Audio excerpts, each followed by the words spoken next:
It's Grow TV, where we grow together and learn about God. Hey friends, and welcome to Grow TV. I'm Stacy and I'm about to bake some bread. Baking bread is not easy. There are a lot of mistakes you can make. So I want to share with you 3 things that are always true about bread making. When making bread, you should always check the weather. Seems strange, right? But in the winter months when it's drier outside, you actually need more water to keep the bread moist.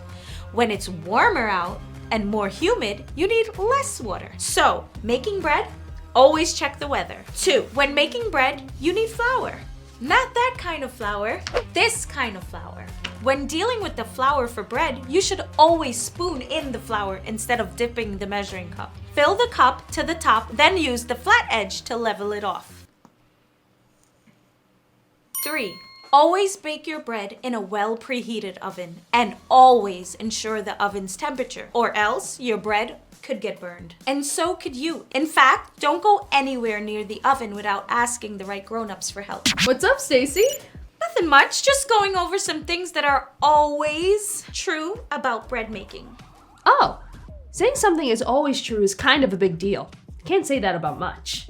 Well, you can say that about bread. Oh, and you could say it about God. What do you mean? There are things that are always true about God.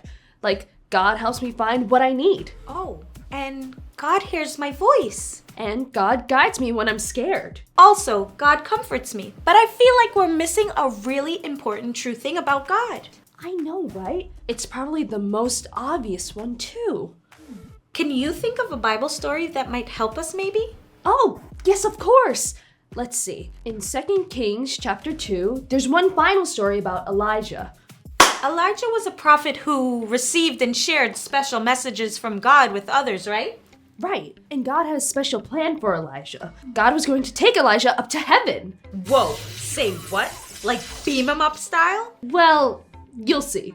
But before this would happen, God chose someone else to take Elijah's place. His name was Elisha. Elijah and Elisha. Got it.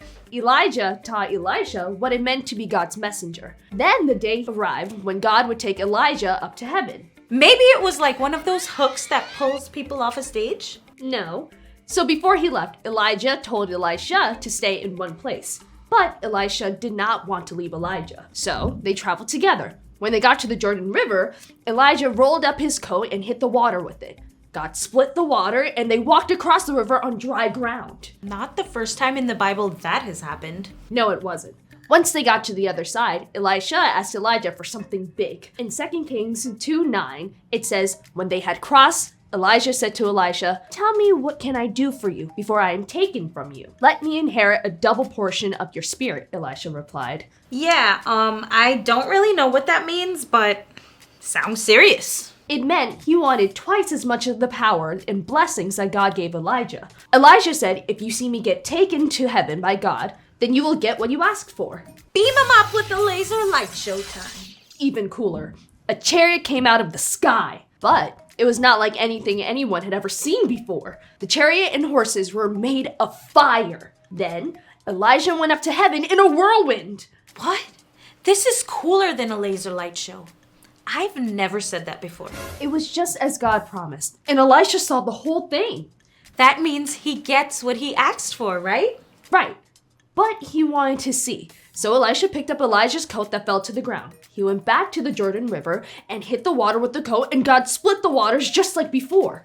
God was with both of them that whole time. Always. Even though Elijah was gone now, God's power was with Elisha. And God wanted him to know that God would be with him wherever he went. And God chooses to be with us too. Elisha might have felt pretty lonely just losing his friend. Just like we can feel pretty lonely sometimes. In our loneliest moments, we can always remember that God is always with me. That's it. That's the truest thing about God. God is always with me. You know, I think part of the reason I like bread making is because of the things that are always true about it. You were right. In this world, things change so fast that it's hard to think of things that will always be the way they are. Things seem to be always changing, but some things don't. Like God's presence with us. It never changes. It didn't change for Elijah, and though he might have been worried it would, it didn't change for Elisha when Elijah was gone. It's something we can always depend on. no matter what is going on in our lives. God is always with me. It's been fun giving some bread baking tips and learning some Bible stuff with you. It's always good to learn and grow together. See you next time. Bye.